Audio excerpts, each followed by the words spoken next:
Good morning, praise lord. ఎలా ఉన్నారమ్మా? అందరు బాగున్నారా?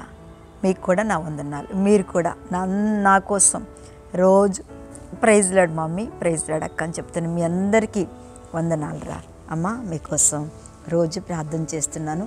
నా కోసం కూడా మీరు రోజు ప్రార్థన చేస్తున్నారు. తల్లులు, మీ ప్రార్థన నాకు మంచి ఆరోగ్యాన్ని ఇస్తుందని, మీ ప్రార్థన ఇంకా నశించిపోతున్న ఎన్నో ఆత్మలను నేను రక్షించాలని మనస్ఫూర్తిగా కోరుకుంటున్నాను.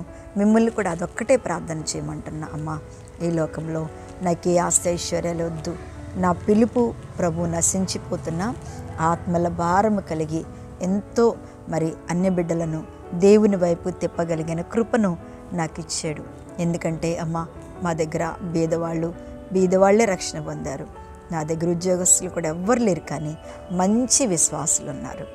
ఆమేన్. మంచి భక్తి కలిగిన వాళ్ళు, ప్రార్థన కలిగిన వాళ్ళు, విధేయత కలిగిన వాళ్ళు, దేవునికి భయపడేవారు ఉన్నారు. మీరు కూడా నేను ఆనందపడుతున్నా మీ అందు అలాగే ఉండాలని, మీరు అలాగే బ్రతకాలని నేను మనస్ఫూర్తిగా కోరుకుంటున్నాను. ఆమేన్. ఈరోజు దేవుని యొక్క వాగ్దానం 1 కొరింథీయులకు రాసిన పత్రిక 10వ అధ్యాయము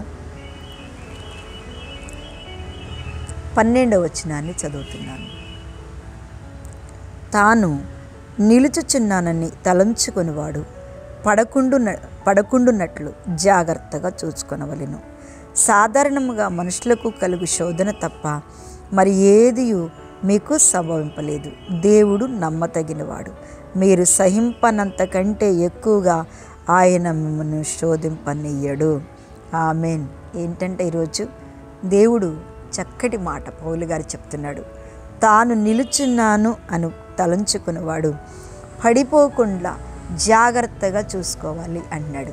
ఏంటంట జాగ్రత్తలు ఎవరెవరు చెప్తారో చెప్పండి. మనకి ఎప్పుడు మన తల్లిదండ్రులు మనకి జాగ్రత్తలు చెప్తూ ఉంటారు కదా. ఏమని చెప్తుంటారు? జాగ్రత్త నాన్న. ఎంత ఇదైనా కొడుకు బయటికి వెళ్తున్నాడన్నా, కూతురు బయటికి వెళ్తుందన్నా, మన పిల్లలు బయటికి జాగ్రత్త. అలాగే మన దేవుడు కూడా పౌలు గారు ఆయన సంఘాలకి చెప్తూ ప్రతి ఒక్క బిడ్డ జాగ్రత్తగా ఉండండి. అవును విశ్వాసులారా, మనందరము చాలా జాగ్రత్తగా ఉండాలి. జాగ్రత్తగా ఉంటూనే, దేవుల్లో ఉంటూనే, ప్రభువాక్యం చదువుతూనే, తర్వాత మన మోకారు మీద నుంచి ప్రార్థన చేస్తూనే చాలా మన జీవితంలో వ్యతిరేకతలు ఉన్నాయి. ఒక రోజున ఒక ఆమె నాతో చెప్పింది ఏంటంటే, అమ్మ చాలా భక్తి ఉంది, మా కోడలికి చాలా భక్తి ఉంది, చాలా ప్రార్థన ఉంది, మళ్ళీ అన్ని వాక్యాలు చెప్పుద్ది, నేను చాలా విశ్వాసంలో బలంగా ఉన్నానంటది, ప్రార్థన చేస్తుంది, వాక్యం చదువుద్ది, కానీ భర్తని ప్రేమించే లక్షణాలు ఆమెలో లేవు, అత్తమామల్ని ప్రేమించే లక్షణాలు ఆమెలో లేవు. తర్వాత ఏంటంట, కుటుంబాన్ని ప్రేమించే లక్షణాలు లేవు. ఒకటే చెప్పుద్దట, అత్త వద్దు, మామొద్దు, వాళ్ళ కుటుంబంతో వద్దు, బయటకు వచ్చేయాలి, నువ్వు నాకు కారు కావాలి, బండి కావాలి, నేను లగ్జరీగా ఉండాలి నిజంగా అని కోరుకుంటుందమ్మా. మరి ఇంత వాక్యము, ఇంత ప్రార్థన, ఇంత విశ్వాసము, ఇంత క్రమం మాది, మా క్రమం ఎట్లా ఉంటామేం అని చెప్తుంది కదా. దాన్ని అసలు ఏమంటారు అమ్మా అని నన్ను, మీరు సేవకురాలు కదమ్మా, మీరు పాస్టర్ గారు కదా అంటే నేను చెప్పాను, చూడమ్మా ఆమె ఏ సంఘంలో ఉందో, ఏ సంఘస్థురాలు, ఏ కాపరి ఆమెకు బోధిస్తుందో వాళ్ళు ఖచ్చితంగా నేర్పించాలి. ఏమని నేర్పించాలి? భర్తను ప్రేమించమని నేర్పించాలి, భర్తకు లోబడి ఉండమని నేర్పించాలి, అత్తమామల్ని ప్రేమించమని నేర్పించాలి, కుటుంబాన్ని హత్తుకుని ఉండమని నేర్పించాలి. అంతేకాని నా దగ్గరున్న ప్రతి ఒక్కరూ నేర్చుకున్నారు అని చెప్తే, అందుకే నీ చెప్తున్నానమ్మా, ప్రార్థన చెయ్యి అంది. అందుకని దేవుని వాక్యం ఏం చెప్తుంది? నిలుచున్నానని, తాను నిలుచున్నానని తలంచుకునేవాడు పడకుండునట్లుగా జాగ్రత్తగా చూసుకోవాలి. చాలామంది జాగ్రత్తగా చూసుకోవాలి. వాక్యంలో ఉన్నాం, జాగ్రత్తగా ఉండాలి. ప్రార్థనలో ఉన్నాం, జాగ్రత్తగా ఉండాలి. మన దగ్గర మనకు మంచి సాక్ష్యం కావాలి కదండి. కుటుంబంలో సాక్ష్యం కావాలి, అత్తమామల మధ్యలో, ఆడబడుచుల మధ్యలో, తల్లిదండ్రుల మధ్యలో, అందరి మధ్యలో.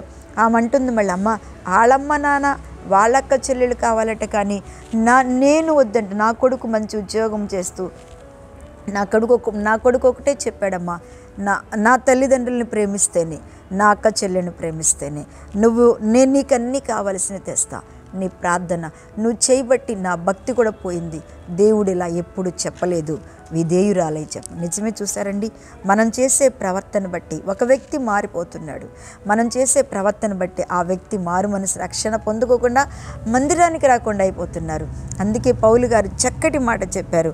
ఒకవేళ నీ ప్రవర్తన బట్టి నీ భార్య, నీ ప్రవర్తన బట్టి నీ భర్త, నీ ప్రవర్తన బట్టి నీ అత్తమామ, నీ ఇంటి వారు, నీ ప్రవర్తన బట్టి నీ బిడ్డలు కూడా ఒకవేళ విసుక్కుంటున్నారేమో జాగ్రత్త. ఇదిగో నీ సంఘం కూడా, దేవుని కాపరి కూడా బాధపడుతున్నాడేమో ఒకవేళ నీ బాధను బట్టి. ఒకవేళ సరైన బోధ నీ కాపరి చేయకపోయినా సరే నువ్వు బైబిల్ అనుసారంగా నువ్వు జీవించాల్సిందే. అందుకే అన్నాడు, నిలుచున్నానని తలంచుకునేవాడు పడకుండున్నట్లుగా జాగ్రత్తగా చూసుకోవాలి. ఓ లోతైన వాక్యంలోకి వెళ్ళటమే కాదు, ఓ గంటలు గంటలు ప్రార్థన చేయటమే కాదు, లేకపోతే ఉపవాసాలుండి మోకాళ్ళ మీద ఉండి నేను బాగా ప్రార్థన చేస్తున్నాను, నాకు బాగా దర్శనాలు వస్తున్నాయి, నాకు బాగా అన్నీ కనపడుతున్నాయి అంటాం కాదు. దేవుడు మనకేం చెప్తున్నాడో భర్తకి లోబడి ఉండమని దేవుడు వాక్యం చెప్పింది. దశలోనికలో భార్యని ప్రేమించమని వాక్యం చెప్పింది. కుటుంబానికి ఒక మంచి రూతులాగా ఉండాలి అని దేవుని వాక్యం చెప్పాడు. ఇవన్నీ వాక్యం ఉన్నప్పుడు, నువ్వు అనుసరించినప్పుడు మన ప్రార్థన వ్యర్థం. నిలుచున్నాను అనుకోవద్దు. ఎప్పుడైనా ఈ వాక్యం వింటున్న మీరు మారిపోవాలి, పడిపోకుండా చూసుకోవాలి. మనం ఎక్కడ దేవుని ఎదుట సాక్ష్యం చెప్పుకోవాలి, జాగ్రత్తగా పడకుండా చూసుకోవాలి కదా. ఆ చూసుకునేటప్పుడు ఎన్నో శోధనలు మన జీవితంలో వస్తూ ఉంటాయి. వాటిని జయించి తట్టుకున్న వాడే పరలోక రాజ్యానికి వారసులు. ఆమేన్. అమ్మ, నేను 2 చేతులు జోడించి మీకు చెప్తున్నాను, ఎవరైనా ఇలాంటి ప్రవర్తన నుండి నేను కరెక్ట్గా ఉన్నాను అనుకోబాకండి. దేవుని ప్రేమను మీరు కలిగి ఉండాలని, మీ ఇంటి వారిని, నీ భర్తను, నీ కుటుంబాన్ని ప్రేమించి, ఒక అత్తమామల్ని కాదు, ఆడబడుచుల్ని కాదు, ఇదే నా ఇల్లు, నా భర్త కష్టార్జితం తింటున్నానని ప్రేమ కలిగి మీరు లోబడి ఉన్నట్టయితే తప్పకుండా మీరు నిజంగా ఈ యొక్క పడిపోరు, తప్పకుండా గెలుపును దేవుడు మీకు ఇస్తాడు. అటువంటి కృప దేవుడి వాక్యం వింటున్న మనందరికీ దయచేయనుగాక. ప్రార్థన చేస్తున్న మహాపరిశుద్ధుడా, మహిమ కలిగిన తండ్రి, మీకు స్తోత్రాలు. దేవా, ఈరోజు మాతో మాట్లాడు, మా జీవితాన్ని సరిచేసి ప్రభా నాయనా మీ సన్నిధిలో ప్రేమ కలిగి ఉంటకు సహాయం చేసి దీవించమని యేసు నామమున అడుగుచున్నాను తండ్రి. ఆమేన్. Praise Lord. అమ్మా, దేవుడు మిమ్మల్ని దీవించునుగాక. ఆమేన్.